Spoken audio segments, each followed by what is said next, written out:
Welcome back, everybody, to the Pub Sports Radio Baseball Show, which is taking a different little turn today. We are going into the football.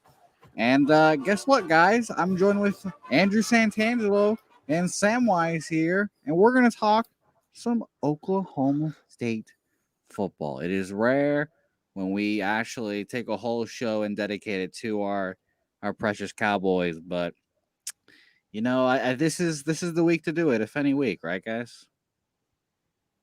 Yeah, absolutely. There's no other week you want to do this. Bedlam week. And this is the game when the schedule comes out. We all circle and can't wait for it, no matter what kind of a year it is. If it's been a successful year or a down year, this is the game everyone wants. And I know I'm ready for it. I'm excited for it. Not only is it a big rivalry game, obviously, but there's a lot at stake in terms of the Big 12 playoffs. Oh boy, Sam. I'm ready. Yeah, I mean, I got to agree. I mean, it's a pretty special game when you get to be the nightcap game on ABC with Fowler and Herbie calling your game, and that just adds up more pressure. But it also means that it's going to be a hell of a lot more fun going down, living and dying on every single play. Oh man, I honestly, I love this week, and I fucking dread it every year. Every year I get nervous, I get anxious like all throughout the week just thinking about this game. And today, like the first wave of like, oh my God, this is happening. We're 7-point underdogs against this team. How are we 7-point underdogs? Why are we gonna lose this again? And then all these thoughts just start creeping in. And then guys, you know what I do when I have these thoughts? I go to old Get drunk? No. Saturday, that's definitely gonna happen. But I go to my old reliable guys.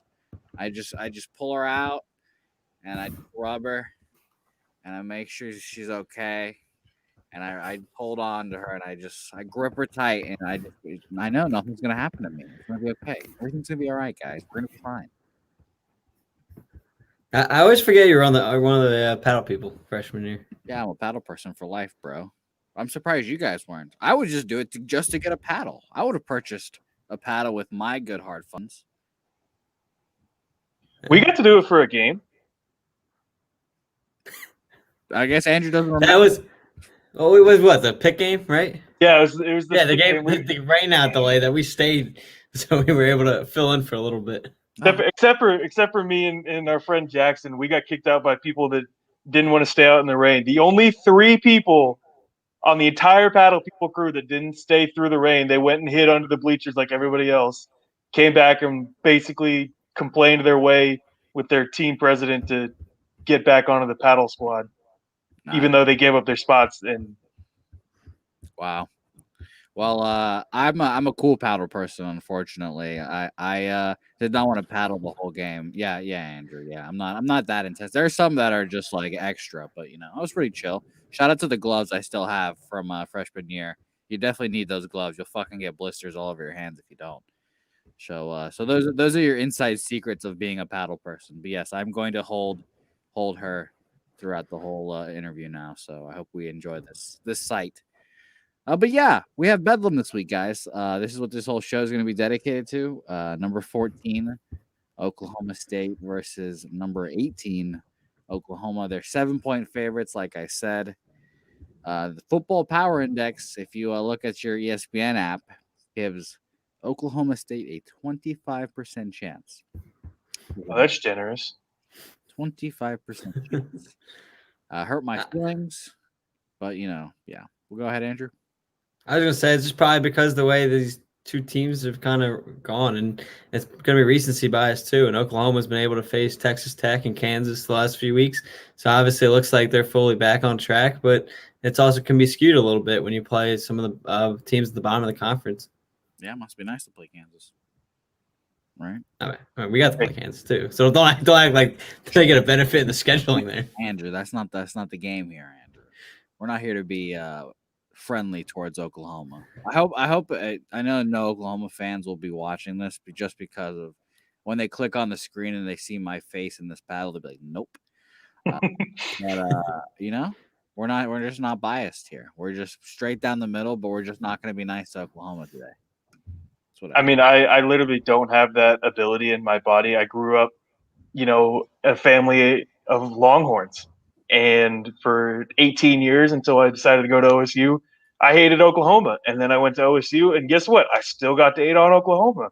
And so for 23, almost 24 years of my life, I've just been born and bred to hate Oklahoma like it was my duty that God put me on this earth for.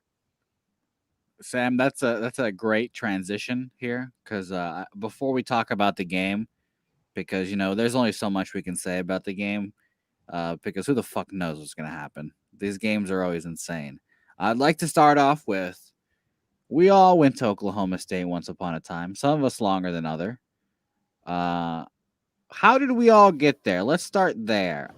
Andrew, you're from fucking Philadelphia, and you decided, I've got fucking I can't even think of the schools. I've got Temple.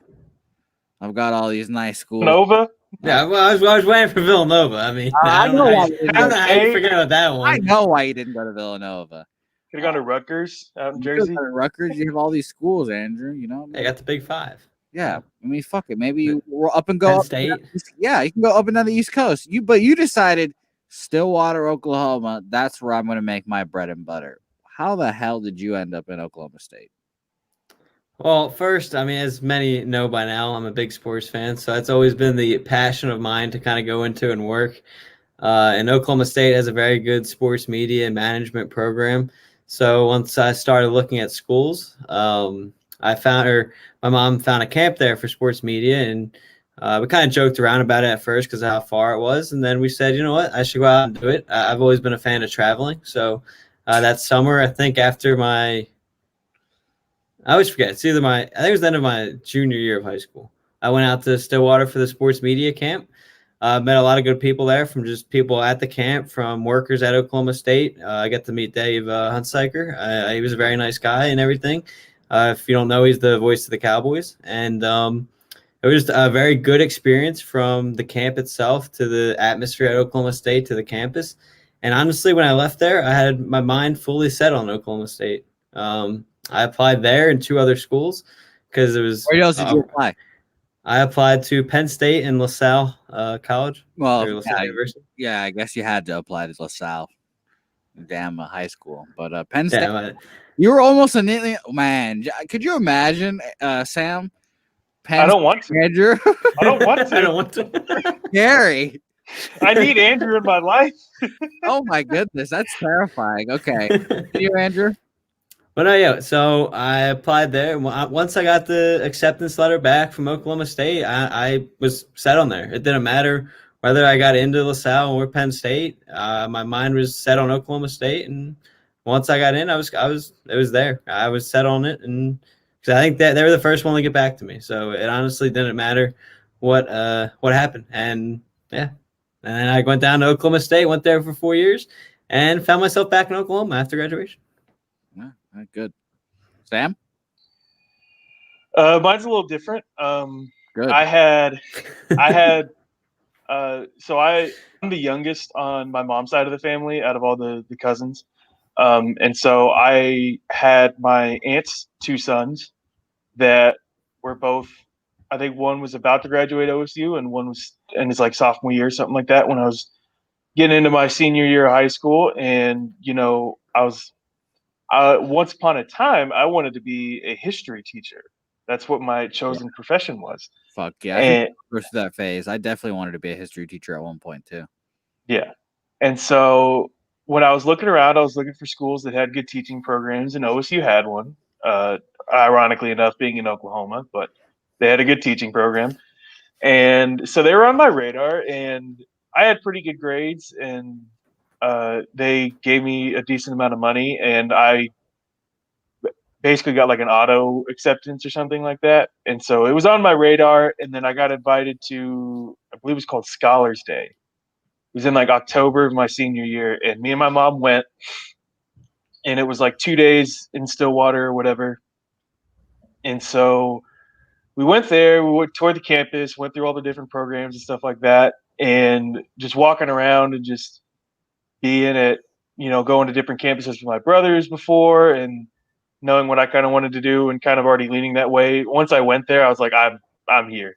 Like, I didn't even finish any other application that I had started at that point. I was like, I'm already gonna go ahead and hit the accept button at OSU. I bought a sweatshirt like that weekend, and the big thing at my school, because it was a private school, was when you were a senior, you got to wear your college sweatshirt when you picked where you were going, and so I got to wear that for like the rest of the year, which was awesome. That's pretty cool. I guess I'll go here. Mine's, I guess, is a little different from you guys. I'll start off with the sports aspect as well. I, along with Andrew, was interested in the sports media program. That's how Andrew and I met. Fun fact. I don't know if we've ever mentioned that. Fantasy football. Yeah, shout out to Nathan Ruiz for putting us together. Appreciate you. I like reading your Orioles coverage. I love your Orioles coverage. That's who we need to get on at one time. Sure. Moving on. So he's so I go to Oklahoma State basically, like, I'm looking for all these sports programs, and I'm like, dude, it literally has sports media in the name. Like, there's no other program, like, because I in my fucking dumb brain, I was like, journalism, sports media, like, one's obviously, like, they're two different things, dummy. So I decided to apply there, and I went up there. I drove with my mom. We made Where were you living at the time? San Antonio. So I drove my happy ass up there. It's a long drive. It's not fun. Andrew, I can't really complain about drives with Andrew being here. But drive is the best. Yeah. But yeah, I went up there. I did the same thing you guys did, and once you get in there, it sucks you in. Like, you just become a part of the fucking cult, and it's just great. And that's why I only went there for 1 year. Shout out to out of state tuition. But you just get sucked in like I said, like a fucking cult, and you just can't stop. And then once you're in, you're in. And I don't know if you guys felt like this. This is kind of on like the darker side, but our first year being there, the 1 year that you were there, Jose, was when the homecoming tragedy happened. Yeah. And I don't know about y'all, but that, like, basically just took my feet and shoved them into cement, and I was not getting away from OSU at that point.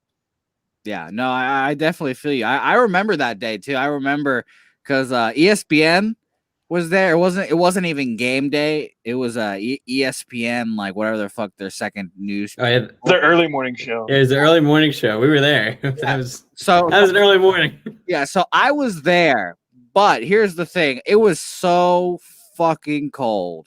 It was so cold, and I was bundled up, whatever. And I was like, man, in the middle of the night, you sleep outside, wait for the people to come and for the show to start, whatever. And I'm like, man, I'm so cold. I gotta go pee. So it's like a 10, 15-minute walk outside to go to the porta potty to go pee. So that's not a fun walk. So beside the porta potties, there's these two big ass vents that were just blowing air, and I was like, oh, that's interesting. And I felt underneath, and it was warm air. I was like, fuck, I'm sleeping here, guys. I'm sleeping here. So I along with some other dude, no idea who that guy was now. I couldn't even tell you. We basically just, like, sleep beside the porta potty in these, like, two, like, heated areas, basically, with the air blowing on us. Best thing ever. Completely overslept ESPN as well. So I wake up, and there's like 45 minutes left, and like half the people are already gone, and I was like, all right, well, fuck it. And I was like, and then obviously after that, you have to go back and sleep because you've been outside, all this stuff. You sleep before the game, and I overslept again the parade. So I didn't even go to the parade, and I was like, damn, that's crazy. I didn't go to the parade because I overslept on all this shit, and you never know what could happen on that day. It's wild stuff. Right? No, I mean, so Tam, you went to the parade with us, right? No, I had something to do that morning. I had to go meet somebody that morning, so I wasn't able to go to the parade. But you went, right? Yeah, it was me. I guess everyone else from the dorm we went, and we were there for a while, and then I left because I mean, Jose, you're part of the college at our freshman year. Remember how like we used to hand out the papers before the game? Hush! You guys used to head out Well, the. no, I did, but I'm saying, like, you still knew about it though. Like I know You were supposed to, Jose. You just you blew it couldn't off. because you were part of the paddle people, but you knew about it. Yeah, So no. yeah, I went and did that and started handing them out to everyone tailgating and stuff after we left the parade or whatever. So I didn't even know anything about it until I was handing them out, and some person when I gave it to him asked me about it, and I was like, I have no idea what I had never What I didn't hear anything about it. So Yeah. I mean, and then I get someone else ask me about it, and I'm like, I haven't heard anything. And then I'm like, okay, let me check my phone and see if I find something. I take out my phone, I got like 20 messages from people asking if I'm okay and everything. Just from people back home and stuff. And it was funny. That's the way I knew about it. That's the way I found out about it. I had no idea what happened until then. Yeah, I think I learned about it. Like I woke up and I think I was walking into the stadium and I got like a message on my phone or something like that. And I got some notification. And it was weird. And then you went into the stadium and in my fucking shitty ass phone, shout out to Sprint, you don't get like service in there, basically. So Not just Sprint. yeah, so shout out to the stadium, I guess. But I came out of the stadium. I remember coming out of the stadium with like 40 messages, like "You all right?" Blah blah blah, and I couldn't text anyone back, so everyone freaked the fuck out for like 3 hours during the game because he couldn't text them back. And I don't even remember who the game was. It was a shitty opponent. I'm pretty sure It was Kansas. It was Kansas. Okay, yeah. So yeah, good. But yeah, so that was Got their shit in. yeah, that's Kansas for you, but let's since we're reminiscing about the past, this is where I wanted to transition into the bedlams that we've all really been a part of, because I broke down the Oklahoma State recent history into some eras, and I'd like for you guys to indulge me here in some era talk real fast. So I started this in 2007 because that's when I really consider modern OSU. Everything behind there is just like out of my mind. Shout out to Barry Sanders and them. Start at 2005. That's when Gundy got hired.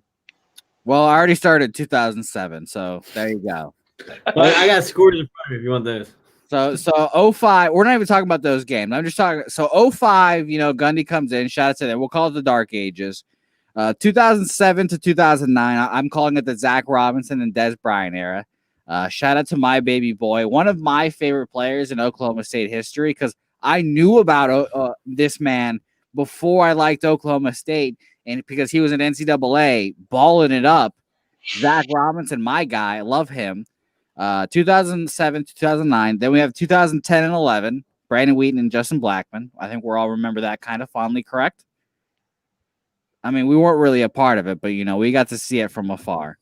I mean, I would really only watch it the one game, and that was when Texas played them.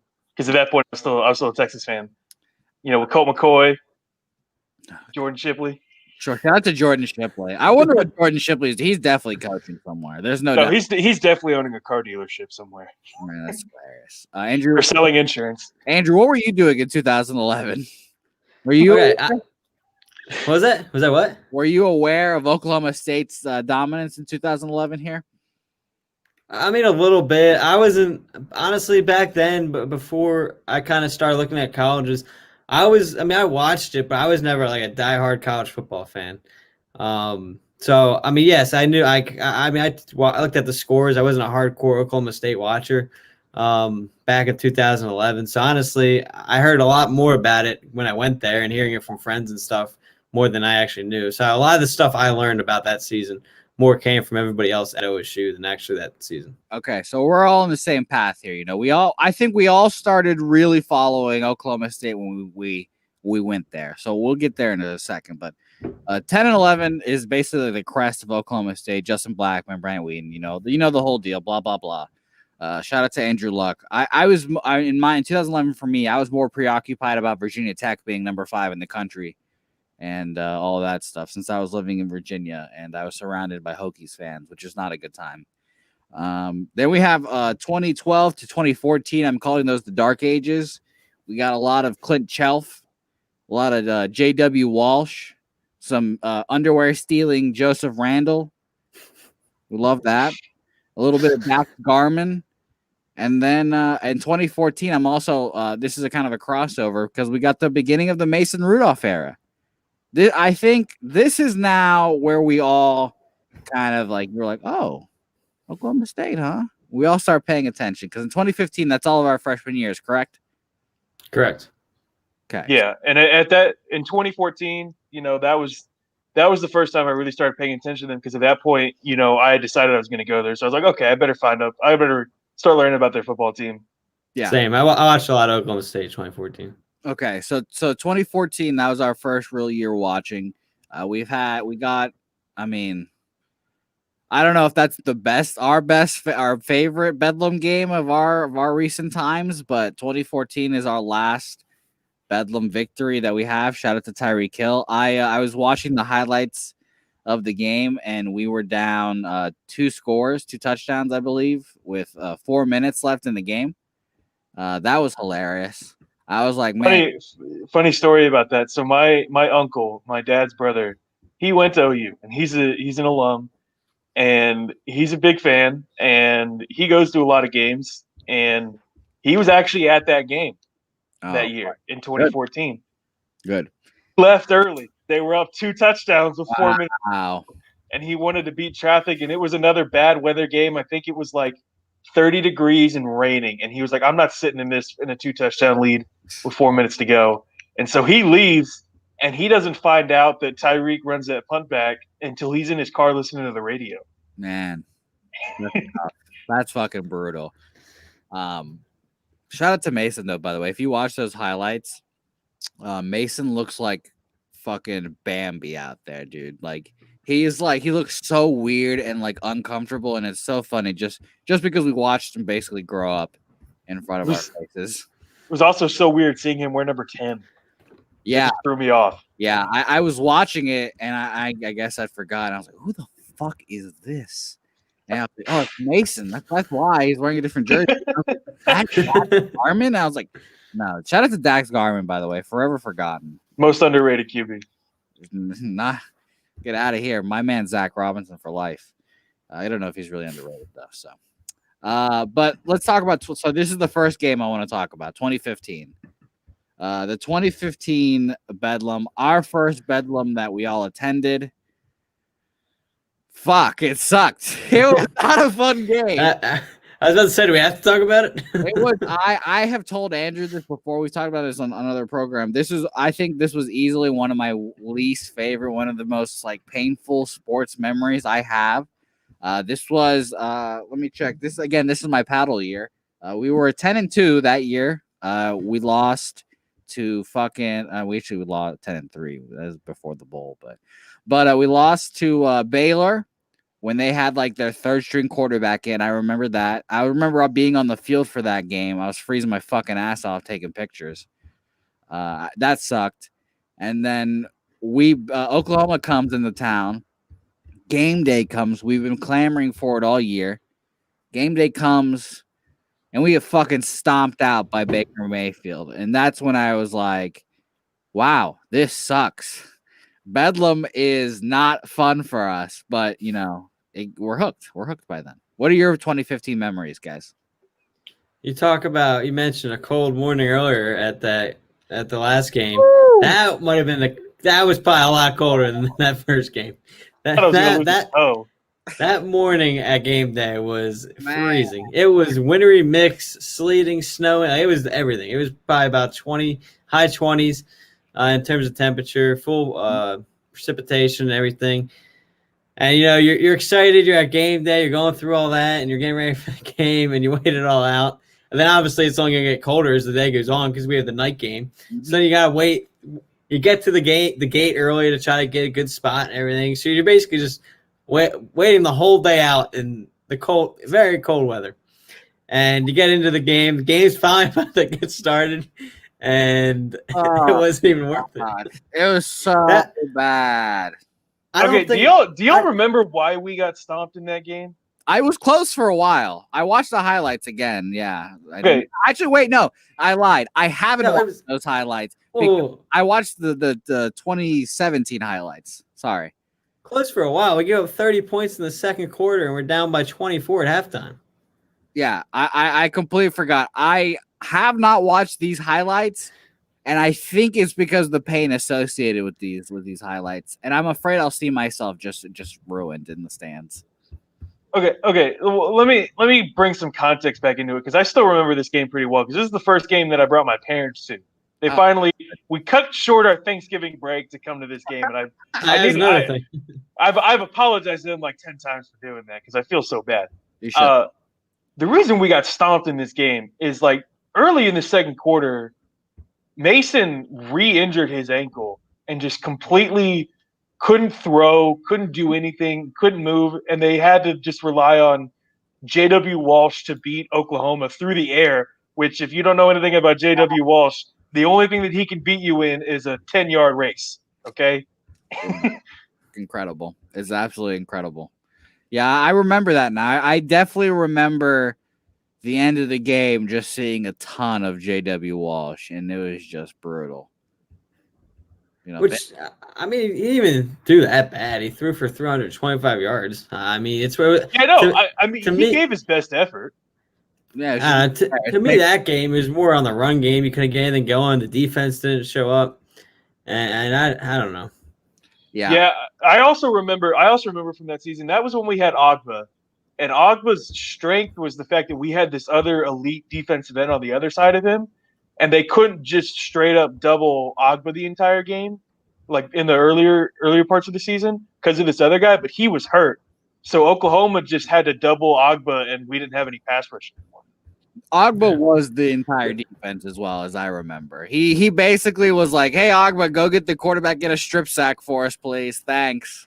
Then I think somebody else, maybe one of the corners, got like a tryout with the Seahawks or might have played a couple. Yeah, games. we had a decent secondary. Yeah, no, the defense has a lot of good names, but our defensive coordinators in the past years have been assholes. Well, it was all Glenn Spencer. Glenn Spencer was it for like 10 years. Yeah, this is Glenn Spencer's era. This was just dickhead defense. Just give up 40, score 50. Ben don't break. Yeah. This was honestly probably the worst game I've ever been to, if not at least like top two. That's what I said earlier. Like that's easily one of the top 5, if not the worst memory I've had. Just because of the cold, the lead up, the excitement, and then just the crash. And leaving the stadium was awful. Leaving the stadium, I was just a zombie walking through the fucking hordes of people. I mean, yeah, you stay up all night so you can get the game day at a good time and everything. And I mean, the weather just takes a toll on you as well. And then again, it was the night game, so by the time it's over, it's probably about 11 o'clock or 10 o'clock. Yeah, fucking tough. Okay, so let's move on. I just eliminated 2016 because that was Baker Mayfield and Norman. That's a tough game for us to win. So that's crossed out of my memory. That was his Heisman year too, right? Damn, I forgot that Baker even won a Heisman. I think so. I think it was. I honestly don't even remember 2016's game that well. Like, I mean, I see the score, but like, I don't even remember. Like, I don't even remember it that much at all. I don't even remember. It was another bad weather game where like it all relied on the run, and we didn't have a good running back, and they did. So we just wasn't it like 38-24 the final? I think 38-20. So yeah, pretty close. I think Justice Hill is rolling over in his grave in Baltimore, wherever he is. That you just called him the not good running back. Well, no, I think it was Chris Carson too. Okay, he can be a good running back. We didn't have a good offensive line, so our entire rushing attack was just not great. That's accurate. I agree with you there for sure. No, you're right. So we'll get 2016 out of here, and let's. This one, I think I was not there, so this one doesn't hurt me as much, but this one kills me watching it, and I know it hurts you too. Yeah, this one still hurts. Like, this one will never not hurt. The potential to win that game. I don't remember it being nearly as cold, but game day was here again, I'm pretty sure. So it's kind of like the same exact setup. You get there early and everything. I don't remember. It was a night game. But this game, I mean, Sam, I think you remember. I did not have a voice at all after this game. Dude, I had like a presentation to do that week, and I was so nervous because it was on Thursday, and like Wednesday night, I still didn't have my voice back. Like, and Andrew was the same way. I don't think Andrew got his voice back for at least a week. I just remember after the game, like I would try to talk and like nothing would come out at times. It just sounded like Coach O. Just like No, okay, Jose. The other thing I got to say is like, I can count on one hand how many times I've actually been scared of Andrew, and that's one of them. Watching him at that game legitimately scared me. okay. So hold on. Let's backtrack a little bit. Let's count off the five other places. Okay, Yeah, okay. I want to hear this too because I don't know which five. So we he's gonna go have with. 2017 Bedlam. Okay. Are these in an order or are these just five? No, there's no order. This is just I don't even think there's five. Okay. Like I think there's only a couple. Okay, I want to hear them. Okay, it was 2017 Bedlam. There was another game in 2018. I think it was it was Texas. I think it was Texas. Andrew, do you remember? It was either Texas or West Virginia. It was one of the later games in the year where we upset a big team. Okay, so it was West Virginia because it was West Virginia. I think I worked the Texas game. Yeah, so then it was West Virginia, and that was just him being so excited. I thought he was gonna just like, he was jumping up and down so much that I thought he was just gonna fall and like break something. Yes, and like scared me. And then that was the game my necklace broke because we were all jumping up and down. We had that winning touchdown or whatever, and someone grabbed my necklace and it ripped off. Yep. That's hilarious. We won that game. It was a West Virginia, number 7 West Virginia, by the way. Remember when they were good at football? 45-41 victory. I believe that was Will Greer. Yep, it was. And then the only other time I can think of off the top of my head, because we're doing this quick, is we were sitting in his dorm one day. I think it was just me and him. And I think he knows where this is going. I'm sitting there. If it's the right one, Bear was there too. Yeah, Bear was there, but I think he was like in the bathroom or something like that. I was sitting in the chair, kind of watching, looking at my phone and stuff like that. And we're watching the Eagles game. Oh, and Andrew, it's like getting up into halftime and they have like an opportunity to like score or whatever. And they throw like a pick in the red zone or something like that. And I think this was a divisional game too. I think it was like the Giants or the Redskins or something like that. And you needed this win to get closer to a division title. And so they mess up this touchdown, like this basic, easy touchdown. And so they're still down, like going into halftime. And Andrew just takes this expo marker, and I shit you not, he throws it like Clayton Kershaw, Aroldis Chapman fastball, 99 miles an hour straight against the door. And this thing shatters. And I'm looking at my phone, and I basically just hear this crash. And I'm looking up, trying to figure out what's going on. And I just get hit in the face with a piece of an expo marker because he throws this thing legitimately so hard across the room. Okay. And like we picture afterward of the marker, it's legitimately like 30 pieces. Yeah, I remember 30 pieces of it. Yeah. What Andrew, what game was this? I remember getting a picture of it for sure. Yes, this was. I don't remember what I did for that Eagles game. I did do something that Eagles game, but the game you're referring to, Sam, is when you came back for. This was after you graduated. You came back for spring break. This was Villanova versus Purdue. Oh yeah, that's right. And it was the March Madness game. It was the game Carson Edwards went off, and I forget how many points he finished with. But that guy just went off, and it was right before. It was right at halftime. Nova turned the ball over right before the half or whatever, and it was like one of the worst halves I've ever watched, and I just lost. It's even funnier that it's Villanova and it's basketball because the turnover just means so much less. Just so much less. But no, it was just the state of the game because they went into halftime down like 20 points. Oh my god. So yeah, that I do remember that now. That was Villanova. So that was 3. So then there's for that Eagles game that I'm talking about. He hits. That's what it was. He hits his hand against the wall when they throw a pick, like near the red zone, and he hits it so hard. He looks at me and he's like, "I think I might have broke my hand." Yeah, because that was the one. Bear walks out of his room. It was like, "Is everybody okay?" Oh my goodness. And the only one I thought you were gonna say too that I can think off my top of my head too is when we went to it was our freshman year, the Oklahoma State game. Oh yeah, one of the basketball game where we almost got kicked out. Kansas? No, it was a meaningless game against Iowa State. It was we almost get kicked out. The referee almost kicks us out with security. But I don't curse, so they couldn't throw me out because we weren't cursing. No, we weren't cursing. Fuck He it. literally went up to the security guard and pointed at me, Andrew, and Bear, and was like, "Is there anything we can do about them?" Because we were yelling at him so much because he made like 10 bad calls in a row. That's cool. And the security guard just came up and like stood next to us, and we're just still gonna keep yelling. We're not yelling anything bad. We're just like, "You're terrible at your job, and that shouldn't be a foul." We're just yelling really loudly, and there's like nobody in the stands. One there. Don't worry, I'm a happy person too, though. Jose will show the video later. Oh yeah. Oh, do I have to? I have to find that video. Like I said, Hopefully that's the reaction on Saturday. We get something good. yeah, I know, right? A good win. So we kind of got away from the actual game. We back and forth fucking battle. Mason, this is senior year Mason Rudolph, and I believe it's senior year Baker Mayfield as well. And senior year James Washington. Yeah, so this is the crest. This is where we've reached again. We're back here at this moment, but that's like the crest again. These are all of our players, seasoned. They've been here before, blah, blah, blah. We're confident going into the game. Was it a top 10 matchup too? I think so. I believe so, yeah. Wasn't it Justice Hill's senior year too?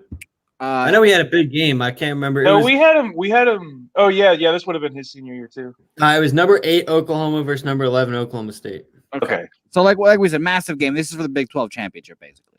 Mm-hmm. We back and forth. It's like 40-40 or whatever it is. I don't remember the score at this point, but Baker Mayfield throws an interception inside of like the 30, and we return it down to like the 40 or 30. Like I forget how much we're down by. A touchdown would win the game, basically. I think we're down by 3. Everyone's losing their collective shit. Like this is the moment that all 4 years of Mason Rudolph has been waiting for. It's like we don't know what to do with our hands at this point. And then Mason Rudolph throws an interception off the receiver's hands, and then they get a fucking bullshit ass touchdown to make it a 10-point game and make it look not even that close. What was your reaction to that drive and that interception?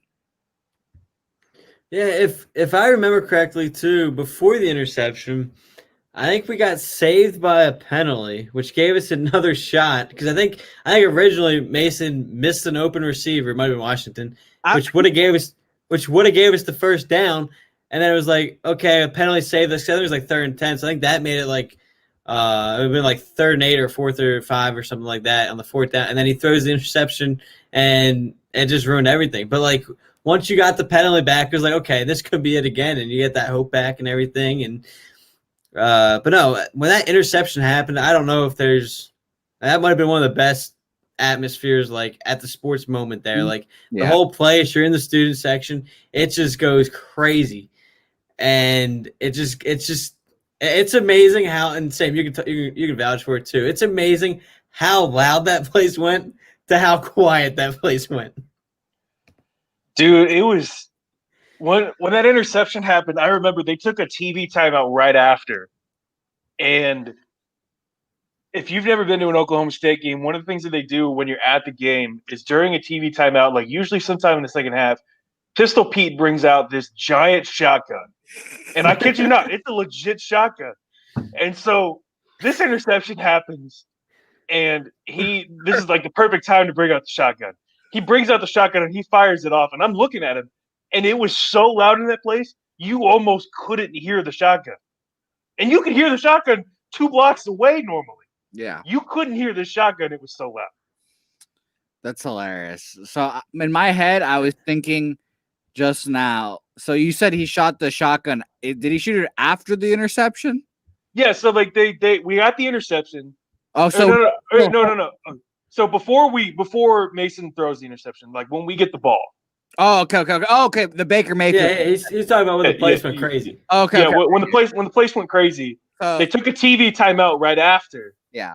And that's when he pulled the shotgun. Yeah. And we were going crazy because of the turnover, and then that happens. And whenever that happens, we do this big chant, like a big OSU chant. Mm-hmm. And that place was so loud. Yeah. So my head, I was thinking after the Mason Rudolph interception. So I was just thinking of like the worst time shotgun ever. Just he shoots it off and no one's even just saying anything. Everyone's just silent. Oh man, that would have been funny. Shout out to Pistol Pete. But that's a really fucking tough game. And Didn't James Washington get hurt in that game too? Like, wasn't he out for like the fourth quarter?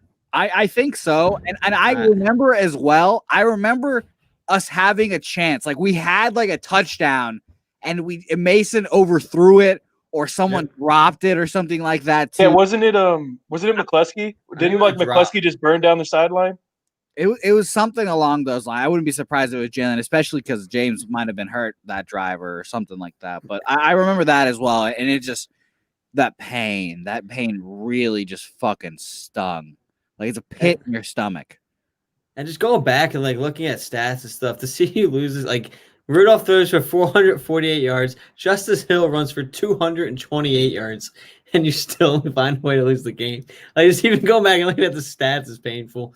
Like if you tell me my quarterback threw for 448, my running back ran for 228, there's no way I'm losing that game. I remember too, like going into that game, like the week leading up to it, the two big storylines or the big like takeaways that like a lot of sports analysts had were one, bet the over. Absolutely bet the over. Because I bet the over was only like 75. Okay. We passed that in like fucking high as shit too.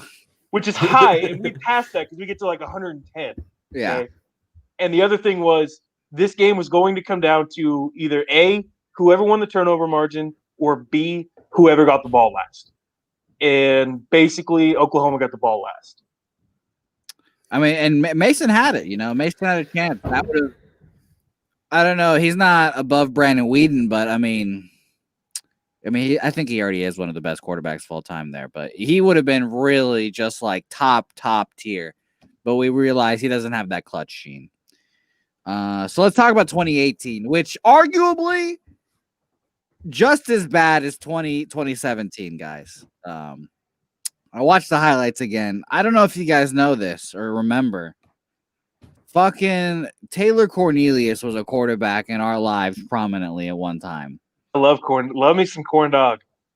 He actually didn't do that badly. If you really look back on it, like he really didn't do like, I mean, if you compare him to like Drew Brown or like someone like that, like he actually did really well. He outplayed his normal play in that game. Oh yeah. That was probably his best game that he played for us. And the shitty part about it is that he fucked us too, Sam. Oklahoma State, like another just fucking shoot them out back and forth. That's the fucking norm, all that stuff. They can't stop the run. Who fucking could have guessed? There's like a minute left, and fucking Corndog drives us down the field, throws a touchdown to Tylan Wallace. And Mike Gundy, again, as I call him, the most conservative coach on and off the field. This man went for it for 2 to go up 1 with a minute left in Norman to try to steal the victory. As an unranked team going up against a playoff contender. Yes. Like I actually don't hate the call. I don't hate the call at all. I don't hate the call. I don't either. I don't hate it. Yeah, I mean, we just didn't. It's is it still Baker? Who the hell's their quarterback? No, it's Kyler. Kyler. Oh fuck! I forget he went to OU just because I like him so much. So that sucks. So Kyler, I mean, he's incredible as we all saw. I mean, and we have Taylor fucking Cornelius on our side. He goes for 2. He calls the right play, a great play that you see all the time. Fucking Corndog chokes it, throws it behind Tylan. Game over. We lose by 1. Yeah, we have scored so many touchdowns on that play. Like, within the 5 yards. Like, half of Tylan's touchdowns came from that play. And it just didn't happen. I challenge any Oklahoma State fan to go look at that play again. Again, it's just we shit on Mike Gundy so much, but he has his moments of just being just perfect. Just perfect call. Like, you can't call anything better. He had him open. He just throws it to the pylon. 2-point conversion. You're up 1 with a minute left, and Kyler Murray has the ball, and I mean, let's be honest, we might not win that game, you know. There was only going to be like 20 seconds left too, and Oklahoma only had like one timeout. Yeah, so I mean, we don't know who's going to win, but I mean, that's it right there. That was the game. That's it, and he choked it. You know, he saw him open, he throws it behind him. It's fucking easy defensive play. Even if the DB wasn't there, that pass is not completed because it's just a bad throw. Then we get to 2019. I returned for this game. I come back from San Antonio to go to this game. Actually, so sorry. Yeah, I bought my tickets before Spencer Sanders got hurt. The week actually he did get hurt. That was really cool. Spencer Sanders, our beloved, who we'll talk about here soon.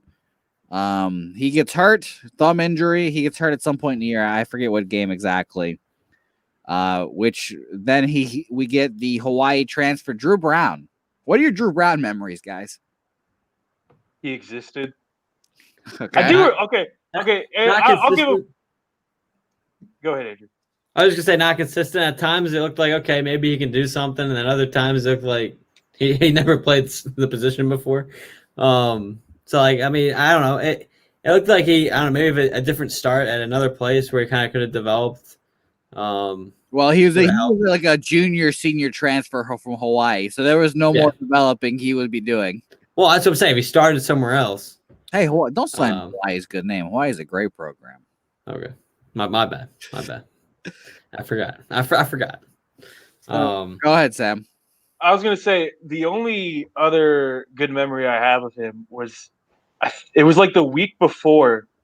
He leads like a pretty decent comeback, or not like a decent comeback, but like a pretty good team against West Virginia in Morgantown to win. Yeah, 20 and not pretty, but they got the win. That was their fourth win in the road too. Yeah, so we were on like kind of who West Virginia's or ours. Ours. That was our fourth one. Yeah, and so like we were on like a decent hot streak with him because I think Sanders got hurt against TCU. I think that's when he got hurt.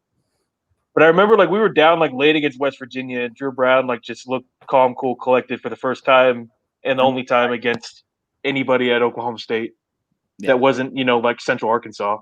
So. Yeah, so we get our fucking ass spanked in that game. I think it was a little closer maybe than the score seems. It was close to the first half, and then Oklahoma scores like 3 straight times. The defense was really shitty that year. Shout out to AJ Green. Never forget him getting burned just consistently, just absolutely consistently. But now he's become a good corner apparently. I don't know. Go ahead. I also returned for this game. That was actually the last time I saw you, I think. Yeah, that was the last time we saw each other. Remember, I made the Tom Hanks Shawshank Redemption video. Yeah, you did.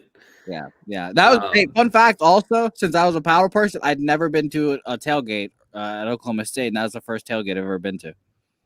Okay. So it was not that exciting. I'll admit it. I think we left early. Went into the stadium like an hour and a half early. Yeah, we did. No, I was gonna say I feel like if I remember correctly, this game was pretty boring too. Like I don't know, it wasn't like your normal Bedlam game. And it was a very odd game too. Like it just didn't seem, and even the stadium, it just never seemed as loud as usual. I don't know if you thought that as well, Jose. Yeah, I mean, I haven't. I go to the University of Texas at San Antonio, or I went to the University of Texas at San Antonio, Andrew. And I don't Roadrunners. Go Roadrunners. Fuck yeah. I don't know if you know this, Andrew, but when I went to UTSA, I took my high lofty Oklahoma State standards. That's funny. Standards. But I took those standards and I put them on UTSA, and they were misguided. So I just shit on the program all the time. And I was like, this is garbage, blah, blah, blah. And I called out the coach's bullshit before everyone saw it, and he got fired. And in this time, Andrew, we weren't winning games, so there was no crowds at the stands in the stadium. So I had not been in a college football atmosphere in a while, and it was like basically exactly how I remembered. And it felt like slipping into like a nice pair of underwear. You just get back in there, and you feel nice and comfy.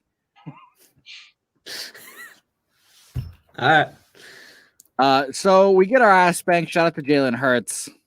I think on top of Sanders getting hurt, I think Tylen had already torn his ACL too. Yeah.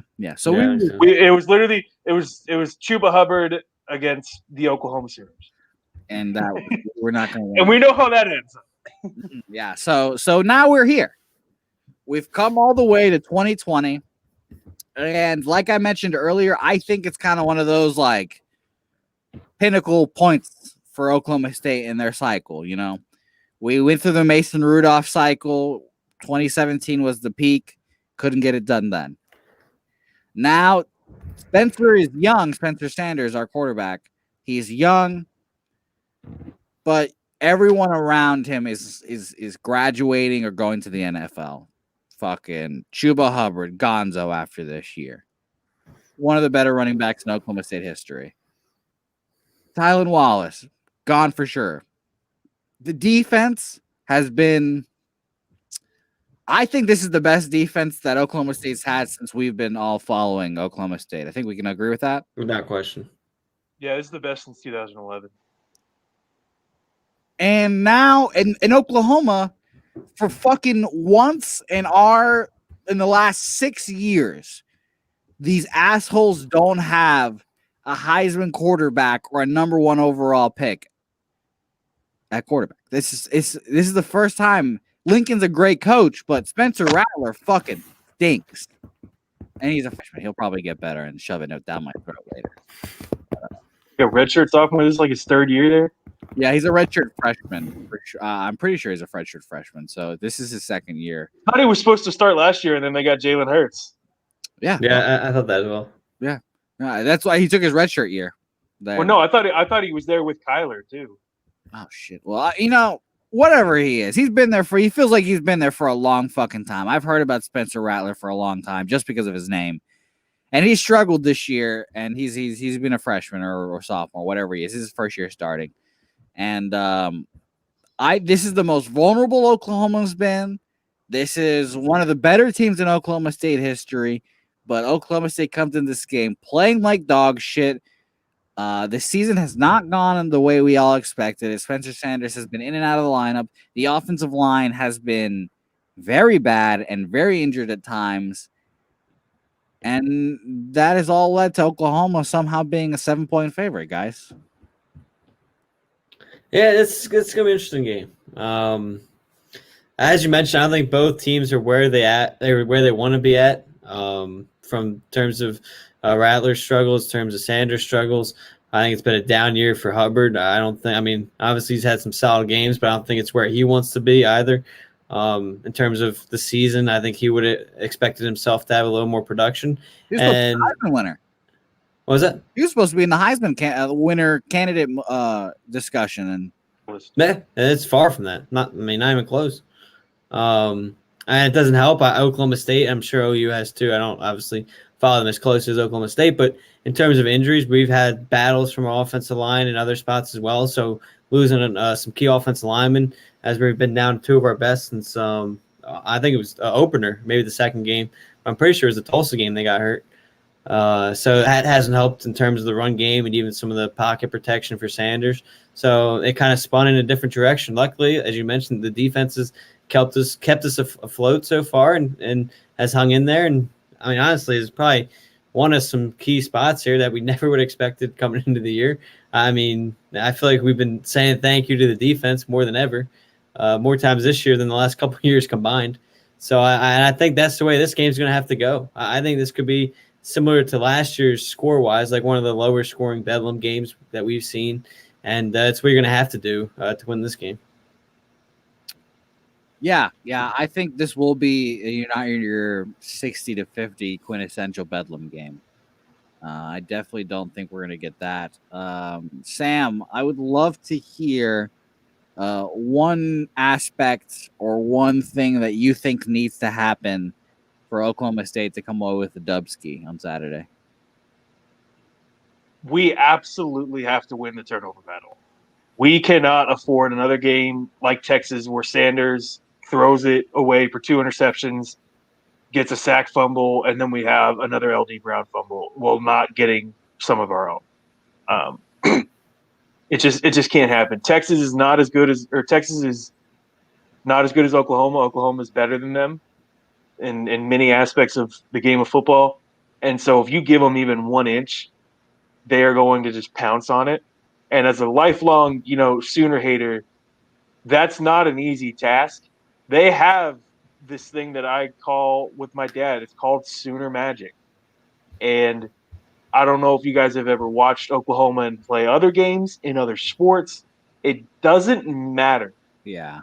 At key moments of any game, everything just bounces their way. Every time. Especially against Oklahoma State. They just have calls go the right way. They have reviews go the right way. They have the ball bounce the right way. They get just the absolute most perfect little gifts just overall. And we call that Sooner Magic. And you have to beat that as well as beating the fact that they have a ton of 4 and 5 star recruits. Fuck yeah. That's the worst part about it too. You want to hear some sad stats to get you guys really in the mood for this game? Before you get that, I do want to bring up. I don't think it's been talked about a lot. I have two little aspects. One, we both got a bye week coming into this, which I'm not a fan of. The fact that the Big 12 only played 2 games last weekend, like really, you're gonna give both teams a week off. Like, I didn't like that. And two, Rattler ended up coming out of the game early against Kansas. Yeah, he got hurt. He might have hurt his hip, and they said he couldn't rotate into his throws. So I'm really interested to see if that's healed or if that's still going to be kind of a problem for him. Yeah, these extra week, both they helped both teams injury wise. Hopefully, Chuba's back 100%. Sanders is going to be back 100%. But the same thing goes for Oklahoma too. Rattler will probably be 100%. I don't know. It was a big hit, apparently. I definitely saw that. I saw he had to come out of the game for a couple of plays. But he went back in and finished the game. So we'll see him. But, this defense has been great. The defensive line has been swarming at times. And the DBs, man, the secondary has been the most impressive thing to me. It's been turned into a bunch of shutdown guys now. And like I mentioned earlier, I just remember AJ Green just getting torched. Absolutely torched by like a Hollywood Brown or a CD Lamb. Those or kind of DD Westbrook. DD Westbrook. Yeah, those. Oh my god, dude, it makes me so angry thinking about those fucking wide receivers. I hate them all so much. And when they get to the NFL, I'm just like, oh, CD Lamb, I love him. Yeah. But when they go to, I can't do it. I can't do it with the running backs. Hold on. That transitions to me into my little thing, my aspect of the game that Oklahoma State has to win. I feel like every Bedlam game comes down to Oklahoma just being bigger, stronger, and just shoving the fucking football down our throats, running the ball. Just every year, that's what I feel like it comes down to.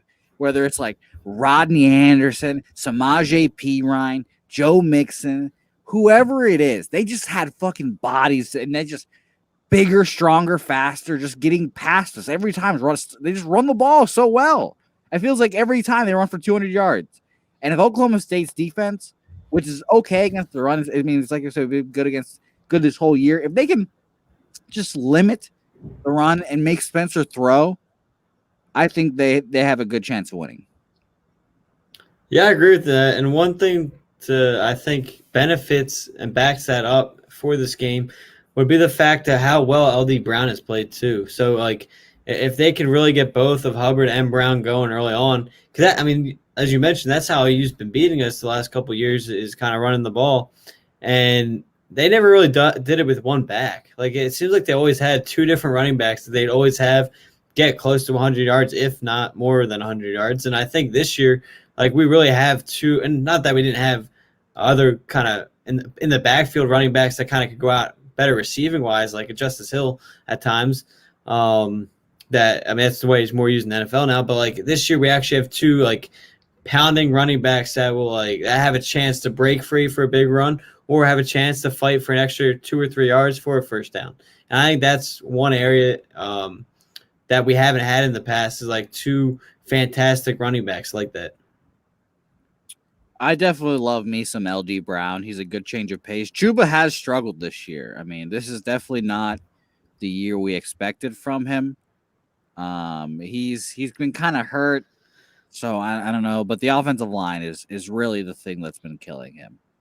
And if the offensive line can just put it together for one game, just one game, guys, this is the game. If they can put it together, run block well, and stop an always good Oklahoma defensive line, because their corners always suck ass. Every year I see Oklahoma's corners get dusted, but they have one or two really good Oklahoma defensive linemen who can get in there, disrupt stuff, and get them a key strip sack whenever they fucking need it. So. Sam, you're about to jet on us for very good reasons. Before I got a few minutes. So. Okay. There is one more thing I wanted to bring up, and I wanted to see what y'all's thoughts on. One of the reasons that I view this as probably the most winnable game in the last 5 years for Oklahoma State is the quarterback play. I mean, it's really hard to go beat a Heisman quarterback. I mean, we've all seen that. The other underrated factor that I'm not seeing from Spencer Rattler that I saw from Hurts and Kyler and Baker is he can't run. Yeah. He's not a running quarterback. He has one game where he basically actually looked like a decent running quarterback, and that was against Texas. He had 14 attempts for 51 yards and a touchdown. But everything else, like he's got 3 yards in a game, 7 yards in a game, -5 yards in a game, 1 yard in a game. And he doesn't have more than 20 in another game.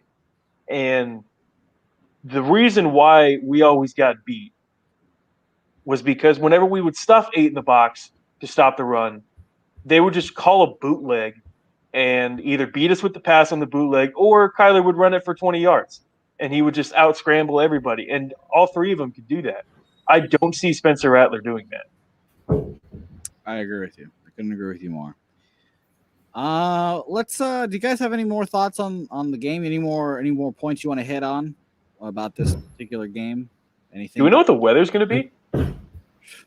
No, I have not. It's in Norman, so it's probably stormy and shitty. So, according to ESPN, on the bottom of their game preview thing, it says 68 degrees and rainy, chance of rain. Good gosh, perfect football weather, I guess. This is the most stressful fucking week every year, man. It's the most stressful week every year. I hate it. Before we I wanted to ask you this, Sam, specifically. I want to end on this. What does Bedlam mean to you guys? What does this week, this rivalry, this game, whether that be in football or that be in basketball or where we fucking kill him in wrestling, what does Bedlam mean to you, Sam Wise? I kind of want Andrew to go first on this. I need to formulate my thoughts. Okay, well, Andrew, do you want to go first? Sure, I'll go first. To me, it's I don't think you can pinpoint it to one sport, because I think that's credit to both fan bases, honestly, with how much it means to them. Is, to your point, whether it's basketball, wrestling, like football, soccer, whatever, like if you go on Twitter, you see it all over. Like if it's Bedlam game, like you'll see it all over Twitter. You'll see the fans going back and forth and taking jabs at each other. And it's a great week great, as you mentioned, stressful too, but it's a fun week for everybody. And I mean, I think this game means the most to the majority of both fan bases is football. Like, I think if you took a poll of the majority of the fans, I think they'd say they'd rather win this game rather than another sport. So I will say from that standpoint, in that case, if you were asking me personally, I've always been a bigger basketball and football fan. So to answer that question for you, what was it? That's terrible. Well, again, I understand here at Oklahoma State, football is definitely the bigger sport without question. I'm just saying, from my standpoint, I'm a bigger basketball guy, a college basketball guy. Anybody knows that if you know me. So I would rather. I mean, we need a win here though. So, but for me, it's fun because being from Philadelphia, you get all the big games up there between the Eagles and Cowboys and all that, and so it kind of reminds me of that week a great deal because it's kind of the same thing of a big rivalry game and stuff and going back and forth to each other. So, kind of reminds me back home for a little bit sometimes in terms of the fan bases. Samwise? So I mentioned it earlier. I am a lifelong Oklahoma hater, and this is the one game of the year, or the one team that Oklahoma State will play that it is an actual even value of how much I want Oklahoma State to win and how much I want Oklahoma to lose. Like normally I don't hate the opponents that we play. Like it doesn't bother me when we play West Virginia. I just want to see us win. I don't care if West Virginia loses or whatever. But Oklahoma losing means more to me than a lot of things. And it's kind of sad, but it's very true that I just have like this disdain for Oklahoma and everything that they stand for, just everything about them, their colors, their name. Why are you OU but then the University of Oklahoma? What the fuck is that? Like what what are you doing here? Um the colors, their fans, their team, the fact that they have Sooner Magic, the basically just the fact that they see us as a little brother and they just disrespect everybody and they feel entitled to everything. Oklahoma just makes my blood boil, and I do not get more joy almost at any point than I do when I see Oklahoma lose, whether that's to Oklahoma State or whether that's to Georgia, to Clemson, to Kansas, to Texas, to anybody. It's the one team in any sport that no matter when I turn their game on, I am actively the number one fan for the other team. Sam, I want to piggyback off your point, and you brought up a great point. There really is no one I love to see lose more than Oklahoma, especially in football. I mean, the And Yankees. that's like any sport for me. Like every single sport, no matter what, the number one most hated team of my life from the past, the present, and the future is the stupid University of Oklahoma.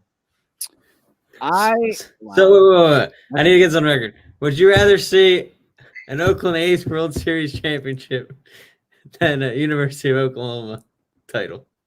I would take 10 Oakland A's World Series in a row against one Oklahoma national championship in any sport. Good. I had to get that. We know how big of an A's hater you were from the last show, so That's I right. needed that. So they're like you look at the mountain of my sports hatred, okay, and it goes like this. It's a normal slope, and then once it hits Oklahoma, it shoots straight up like freaking Everest, and then double that size, and that's Oklahoma. Okay, fair There we enough. have it. Sam, I'll let you get out of here early. I appreciate you. Thanks for coming on. Thanks for having me, boys. Can I get a quick prediction from you real fast? I was hoping we didn't have to do that. Oklahoma State 28, Oklahoma 24. Let's go, Sam. Thank you for coming out, Sam. I appreciate you. But I'm mentally prepared for it to be Oklahoma. Sam, no, Sam. Don't lie. We cannot be mentally prepared for anything else. We all know, no matter what happens, we're going to be screaming at the TVs. I just hope that the cops don't get called on me in my apartment by how much I'm yelling. Okay, so I really could have that happen. Well, if you do, we'll have you on the show on Tuesday to follow up on it. Yeah, if that happens, I'll send out my Venmo for people to send me bail money. Okay, we'll do. Thanks, Sam. Thanks, y'all. All right. Well, thanks as always to Sam for joining us. I'll get my little Bedlam spiel in here. Bedlam. I grew up in Virginia. Fun fact. And in Virginia, the big rivalry is UVA, Virginia, for UVA's Virginia. Sorry. Same school. UVA Virginia Tech, and it's similar in the aspects. Virginia Tech was I want to emphasize was a football power. They had Tyrod Taylor, who made my childhood hell.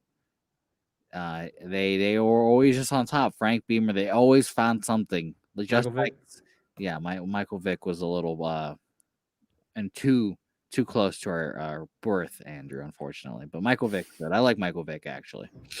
But it was that rivalry. Virginia never wins. Virginia Tech usually beats their ass. Virginia won for the first time in like 20 years or something, like 2 years ago or something like that. It was a big thing. But it was just that hate. Like, and I couldn't stand Virginia Tech because everyone's a Virginia Tech fan. It's the maroon and orange. That's just the waves of that. Blah blah blah. And then now, when I got to Oklahoma State, it's the same thing, Andrew. It's truly the same thing. Virginia Tech, Oklahoma. They're the established power. It's just a little bit on a higher level. Oklahoma State's clearly better than Virginia, and Virginia Tech's not as good as Oklahoma. And we've gotten here, and it's just pure, unadulterated sports hate. Like, it is just like, I cannot stand Oklahoma football. And I really think Baker Mayfield has just planted that in me. Everything he did in college, I hated. And this is coming from a guy that loved Johnny Manziel. I was a huge Johnny Manziel guy. I hated Baker Mayfield, and he's planted that in me. I still don't like him to this day just because of what it did to me at Oklahoma. If I ever met Baker Mayfield, the first thing I would ever tell him is that you have easily ruined many of my nights, Baker. Thank you, I guess. But it's just so fun to hate something purely just for sports reasons, because that's the funnest thing to do. And we get around to this week every year, and we expect a different result, and we get the same result usually. But Andrew, that one time we get a different result and we get a win, Andrew, that propels us for years, and it's just great. And I'm excited for the game as always, Andrew. I'm very excited. Here's some stats that I'll end with before we go. But go ahead, Andrew. You have something to say? So where are you watching the game? What are you doing? You doing anything special for it, or you just? Man, I don't know. Me and Alexis, aka Helga, are going to watch the game together. She doesn't like watching the games with me that much, just because I turn into a lunatic. It's the same thing with Call of Duty, Andrew. I got into Call of Duty again. I bought the new Call of Duty, and it's the same feelings. I get so angry, but I turn into a lunatic, and I start yelling and all this stuff. So we'll watch the game together. Probably get something to eat. Maybe I'll watch it with more people. I've been trying to get people, interested, but it's hard to get people interested in Oklahoma State when no one else cares about it here. So yeah. But where are you watching? I'll be back home and watching the game with my brother. My younger brother's a sophomore there, and we're both flying home tomorrow for Thanksgiving. This is his first serious Bedlam. Last year not serious? I guess last year's not serious? No. Okay. This one's serious because this is Big 12 title implications. Yeah, that's true. But no, yeah. So I'm sure I'll be watching the game with him once we get in Friday night. So we'll watching it Saturday. Him on the show. What the hell is he up to? He too busy for us? He's probably got finals and stuff. And what an ass! Studying, caring about schools, dick. It's all me for not asking him. I'm still blaming him. Nick, right? No, that is Luke. Luke is Nick's older. Yeah, I mean it's my fault. I didn't ask him. We had Sam on. Well, depending on the result, maybe we'll have Sam and Luke and Nick and everyone on. Thanksgiving week we're gonna have the whole Santangelo clan on. Is that your? I feel like that might be one of your goals, to get the whole Santangelo. Fuck yeah, it is. Of course it is. Why wouldn't I? That'd be awesome. I feel like it's gonna be a lot of you just questioning them about me. Yeah. Yes. Yeah. And I just asked, my first question would be how do you live with this? How do you how does this operate? How does does he this see operate? himself? Like, does he read the news? Like, does he check the weather? All this stuff. I have a All lot of. right, I'll see. I'll see what I can do. I'll see how many of them I can round up. Okay. Well, here's some stats to leave you on, and we'll get our predictions. We'll get out of here, Andrew. The all-time series for Oklahoma versus Oklahoma State in football is 88, 19, and 7. Oklahoma leads that. Commanding. They are, in fact, our big brother. I can safely admit this, but let's punch them in the balls this week. They're 7-point favorites. Can you guess, or do you know, Mike Gundy's record against Oklahoma? It's Oklahoma. Yeah, 2-13. He is 2-13 in his tenure against Oklahoma. What are those? What are the years that he's won? Do you remember those? We've talked about them. What was that? We've talked about the years basically, but do you remember the years? Yeah, it would have been 2014, 2011. Yeah, 2014 and 11. Shout out to Mason and Brandon Whedon. That's all my stats for you. Those are the only two things. Andrew, are you ready for the predictions? I guess we gotta give him at some point. I'll start because I'm the positive person on this group. You're just so negative. No, I'm realistic and understanding of what's at stake and a non-biased fan at times. I think it is going to be 31-24 Oklahoma State Cowboys victory.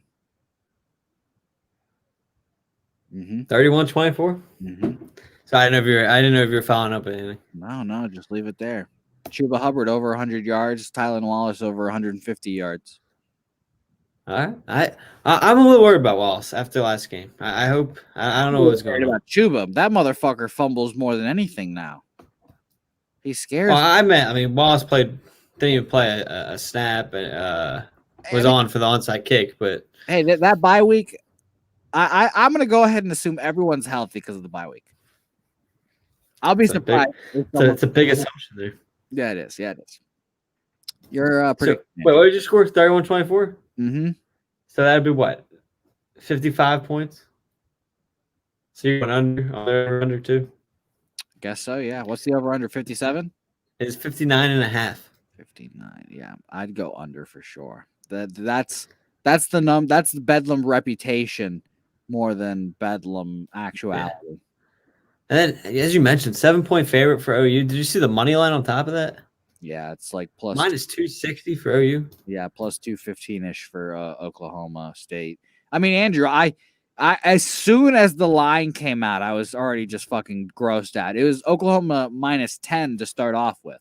Yeah, you sent me that, and I was like, "What?" That was a joke. And I commented on Circus Sports put that out, and they responded to me actually. So, but I was appalled at that, and the line moved very quickly down to 7, which is probably more reasonable. But I think Oklahoma State wins outright. So, okay, sounds good to me. All right, so these two teams.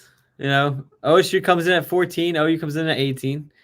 Bedlam is happening game day is going to be at Bedlam once again. Yeah, it happens often. This time it's in Norman.